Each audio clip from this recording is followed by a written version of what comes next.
All right, so there wasn't any structural changes made to this 1930 house except for the removal of a woodshed and the addition of a small back room off the kitchen that was there during the 1975 era when the Hartford Historical Society purchased the property. And there was a lot of people in the Hartford Historical Society who helped to renovate, clean it up, and fix it up and furnish it with some of the antiques that are in the house.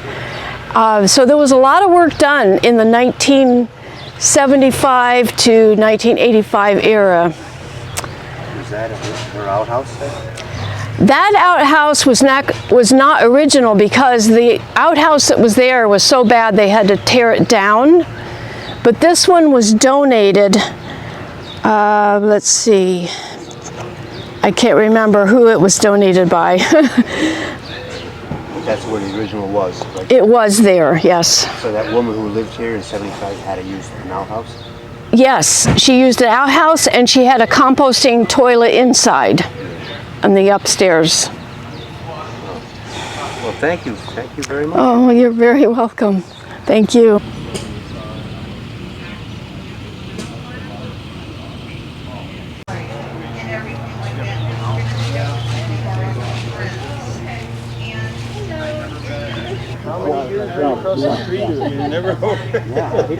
Well, we're in the Shannon house, which was built in the 1830s or 1840s. The man who built it built about 5 other houses in town at a similar time. It's rather small. It has a lot of doors to keep it heated in the winter.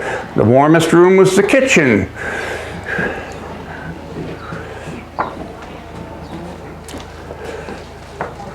Harry Shannon inherited the house from his father and lived in it his entire life. He died in 1955. His wife, Dora, stayed in this house without electricity or plumbing till 1972. She had a porta potty, a composting toilet, a well, and no electricity. But she seemed to be happy. Harry was a bit of a character. He bragged he never held a full-time job. But he could fix a watch, a clock, expert stonemason, and a photographer, in which I have over 300 of his pictures recording this town between 1909 and 1924. So you can wander around this house. This was the rest of the kitchen. There is the living room. And the furniture in here is pretty well period to when he was a young man or his father owned the house. And the big picture frame over there is his high school diploma and the mailing tube in which it was sent. He never got it. It was kept at the school till we found it back in 2014. You can see the windows are large. That is to let in a lot of light. They would put screens on in the summer, open the top to let the hot air out, and open the bottom to let the cool air in. These houses stayed pretty comfortable inside, even though it had no insulation. They heat it? Yes, there's a stove that would have been used in a living room, and that's what this is. And in the winter, of course, you only heated the rooms you had to because wood was expensive. Now, if you go across into the front hall, excuse me. Oh, I don't need that anyway. I wrote it.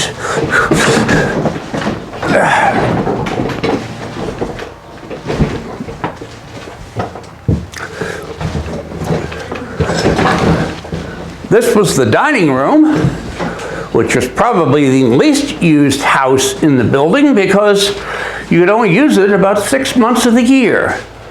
There are doors all over the place to create a cross ventilation. There is some of the prizes Harry won as a photographer in 1908. He won every photography prize at the fair. There are also some darkroom photography stuff that he might have had because I know how he did the photography. I am a photographer. There is a picture of Harry himself as a young man. He played violin and was an expert baseball player. This rotating camera in this corner actually belonged to Harry. And what you would do is you would wind it up, push the shutter,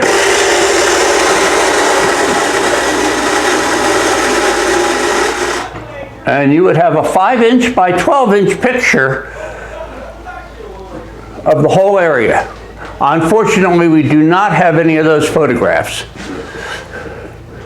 Here are some of the glass slides that Harry, well, these are not Harry's, but he would have used ones like this.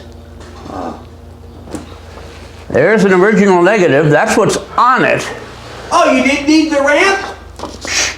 But here is what it would have looked like originally. Oh, I'm sorry. One of the ways you supported yourself as a photographer was to sell postcards of your photography work. And quite often he would put Hartford on it. This is the Hartford Triangle. This is the Methodist Episcopal Church Sunday school picnic with some Congregationalists thrown in is what's written on it. Nice. As a clockmaker, he would have been well aware of what these two clocks are. The one on the right runs for 30 hours. You have to wind it every day. That was quite common in the 1850s. This one is from the 19-teens, and it would run for 8 days. I bought them both as parts clocks to fix others. What you're looking at now is called the bedroom, as versus bed chambers where people would sleep. This room would be set aside for sick bed, birth, death. Probably Harry Shannon, who died at home, was born in this room and died in this room. Right now it's set up with a lot of spinning stuff for making thread and eventually, if we had a loom, cloth.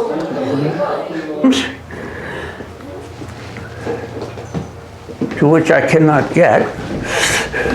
Yeah, go on up. All right, this is one of the bedrooms upstairs. We're not sure if some of this quilt is original or not, but it is very old. What's really interesting is this old coat that might have been worn by Dora Shannon, who was the last person to live here. She moved out of the house in 1975, so this might have been like really her special little coat.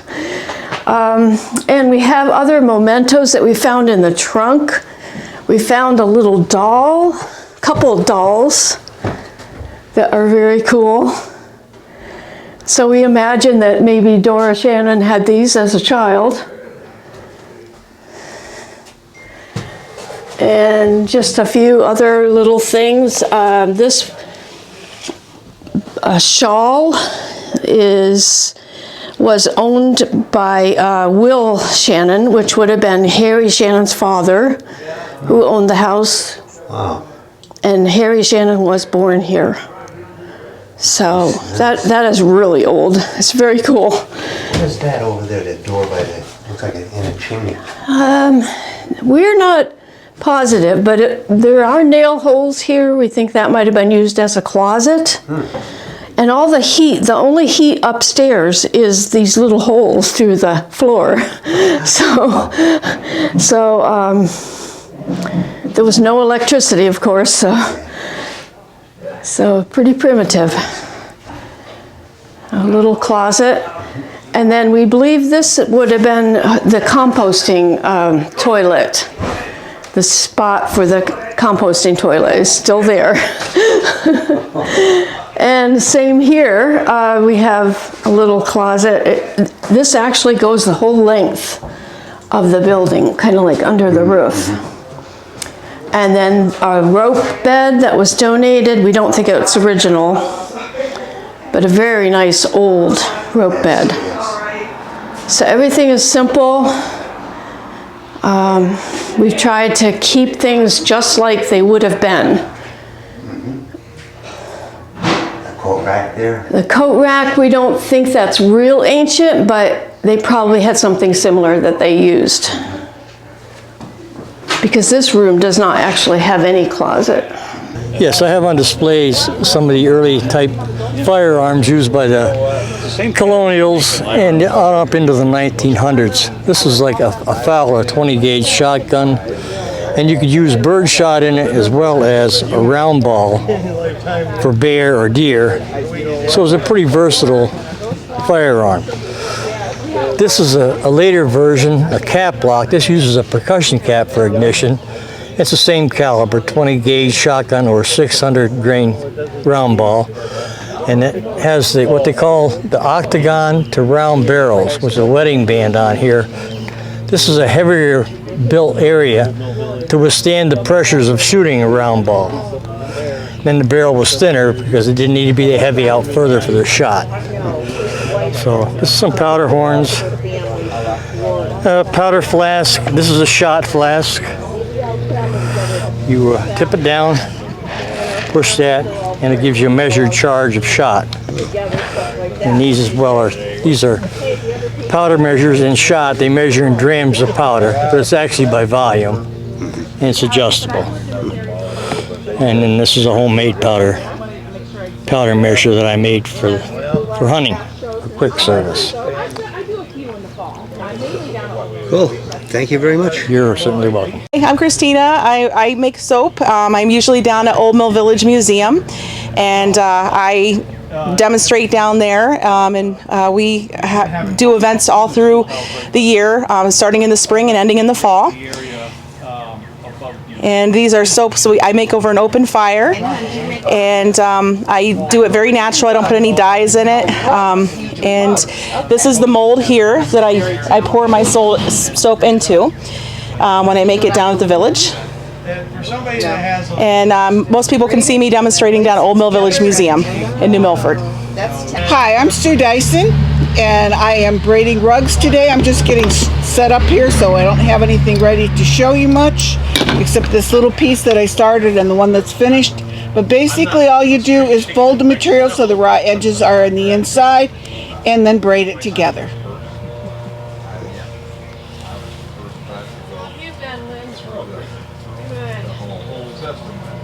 The finished one here is done out of wool. The one I'm working on today is corduroy. You can use any material I have discovered, so it doesn't make any difference. Good morning. What we have here is 1850s Cooper's rocker. Now Cooper was a barrel maker. They made other things besides barrels and buckets. They made chairs as well, chairs and rockers. If you were to take a closer look at everything, you will see that there is absolutely no nails used in the construction of this here chair, this rocker. It was used with that type of glue they had back then, and wooden pegs as well. You can see the wooden peg there, and as well as there. Just two examples of the pegs.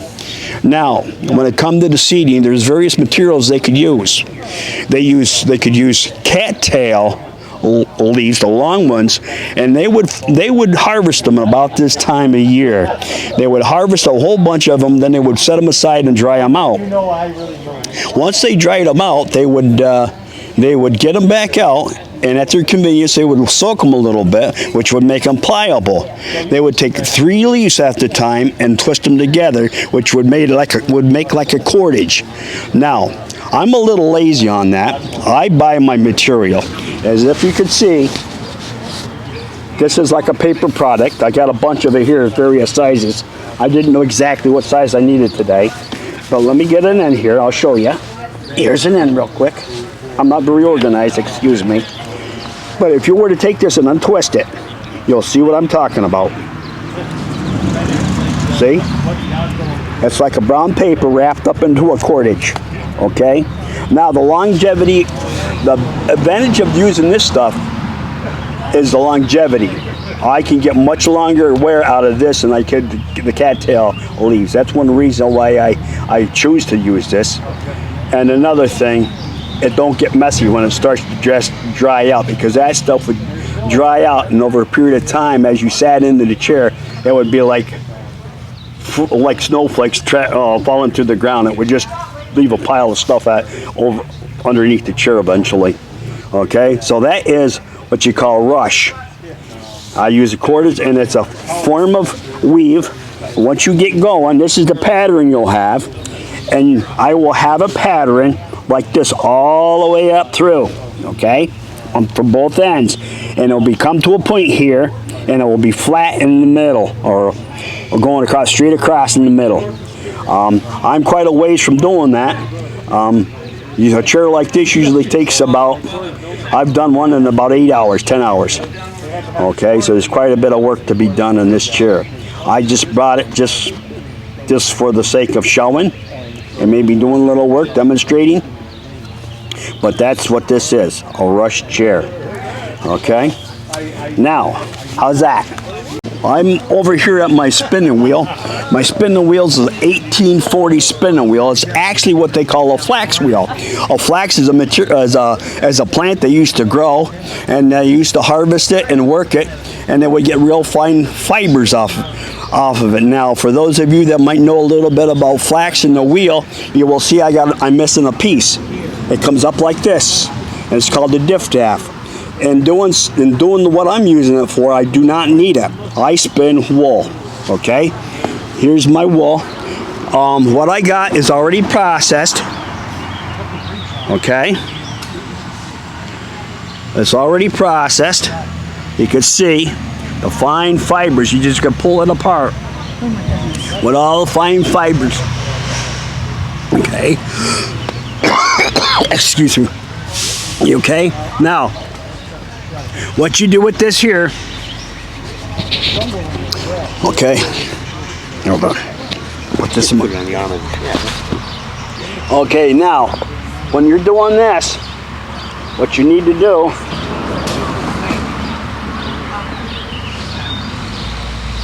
this is the spinning and the pull process. Now, my wheel's being temperamental today, so I'm hoping it works. Okay. Oops.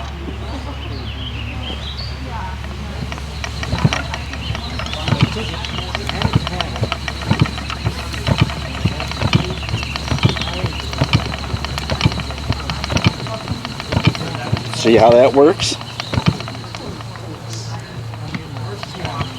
No. Like I said, she's being a little temperamental.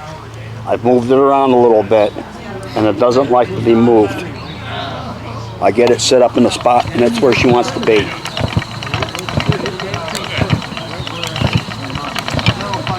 As you can see, I'm pulling the material back, and this is called drafting. What I'm doing, I'm trying to control. In doing so, I control the thickness of my yarn. And that's spinning right there now. For those of you that you work with yarn, this is 1 ply. Now, in order to make this 2 ply, if you notice, I was rotating this in a clockwise position or motion. If I were to say ply, I would take 2 of these and put them off to the side, and I would take the 2 of them and start them just like this, but I would rotate it in a counterclockwise position, whereas it would spin and cause those 2 to spin together and draw it in there. That would cause you to get your 2 ply. Now, if you wanted to make 3 ply, the same thing. 3 strands instead of 2. All right? That's my that's my demonstration on spinning. Hi, my name is Brian Swartz. I am a Civil War reenactor, and usually what to do here is I just do like a little living, what's known as more of a living history. Talk to people, share some information, and in many cases gain more information from them too. The impression that we got here, this is known, the unit itself was known as the 6th Wisconsin, Company A. This was part of what was known as the Iron Brigade. They were the crack troops of the Union Army. And the camp here is set up this is a little bit heavier than what they would normally have done, especially at this time of year. He would have been more likely sleeping right onto the ground, and with a tent that's known as a shelter half, each man would carry half, and that was basically his bedding, especially during the warmer weathers during the campaigning seasons. These kind of tents usually would not have been taken out until they were getting ready to set up winter quarters, and so they had something while they were building up huts and stuff. And the impression here, this is captain's impression. One thing that is different in both the Iron Brigade, which consisted of the 2nd, 6th, 7th Wisconsin, 19th Indiana, and the 24th Michigan, is the uniform. What they were issued is when General Gibbons became the commander of the unit, he was regular Army. He did not like the fact that the units were all in different uniforms. The brigade needs to be in one uniform. So they were basically issued the standard regular Army issue uniform, which also included these hats. The hats kind of were coming in the way of what you would call a trademark. They were known as the black hats, and they were the only Western brigade that fought in the East. The entire brigade was all Westerners. They were a different breed than what was most of the rest of the Army that was in the East. They came from a tougher stock. They were more disciplined. They knew what hard life was. Coming out in that way, we call it today, we call it the Midwest, but back then, they were farmers, lumberjacks, you name it. Everything that they did was all of a rougher lifestyle. And their fighting was also well remarked, is because one thing they did, they just did not back down no matter how hard they were getting hit. And in fact, an engagement during the campaign in '62, General George B. McClellan came up to an officer, and he saw this one brigade while everybody else was running. They were holding their ground, and he asked, "Who are these guys?" And they go, "That's General Gibbons' brigade." And he said, "Those men must be made of iron," and that's became how it was known as the Iron Brigade. Fought with fierceness in Antietam.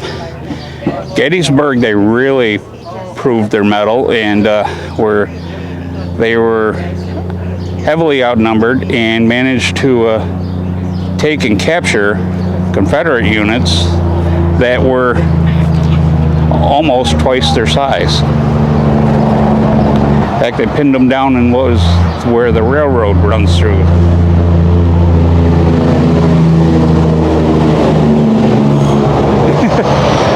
That little bit of lip sync in there, and that's basically all we got here. Is well, Beck was saying about the uniform is, along with the hat, which was regular Army uniform, they were also issued what was known as a frock coat. This is what I'm wearing here. This is a junior officer's frock coat. I represent a captain. On the legs here, you see something that you don't see on many of the other troops. These are called Army of the Potomac gaiters. And once they're on, not so bad. Helps protect against the legs going through brush and stuff. You absolutely learn to hate putting them on because they're not the easiest thing. In fact, when they were issued, they were so unpopular with the men. 2 of the men decided to pull a little prank on General Gibbons. Not so much Gibbons himself, but his horse. So one night when the horse was tied up for the night, they snuck up on there and they put a couple pairs of these leggings on his horse. Don't really know if he actually thought that that was funny, but apparently the other guys absolutely loved that story. And the shoes, they're known as brogans. They are of a Scottish design. And the regular sky blue pants that you'll see on most all the Union Army, except for groups known as Zouaves and stuff. They had a different style trousers, and of course the hat. And they were seen leaning up against a tent there. That's not something the captain would have. He would not have a musket. He would have a sidearm. But that's the weapon that the 6th Wisconsin was issued. It is an 1861 model American Springfield 58 caliber, considered one of the best weapons at the time. And on the box here, if you can just ignore that thing that calls for donations, I don't know what that's all about, but hey, I'll do it. You'll see a cup and tin plate. The Army absolutely loved tin. You see some guys are going around with enamelware and stuff like that. The Army did not issue enamelware. They issued tin. It was cheap, easy to make, and easy to replace. Well, at times there too, the cup served very multiple purposes. You used it for cooking, cleaning your weapon, and anything else that you could possibly think of using a cup for. Is there any lead in it? In the originals, yes. In the repros, no. No.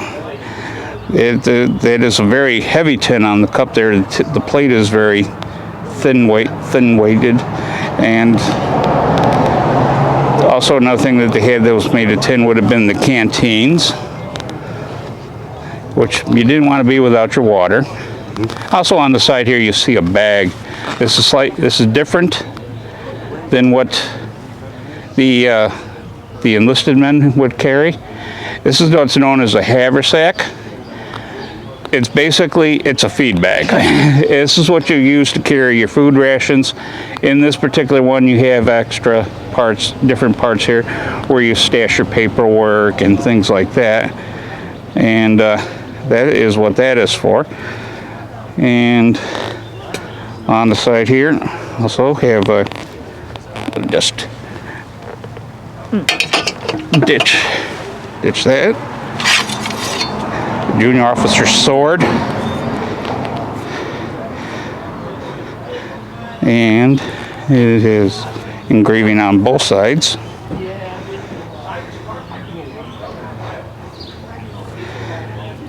Not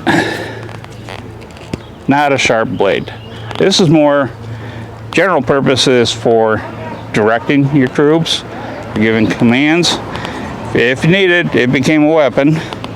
And that is why you'll see a groove going across the top here. This is actually for letting blood out. Otherwise, it could get stuck in the person, and you might need this again in a few minutes. You never know. So, and that is a junior officer sword. As I mentioned before,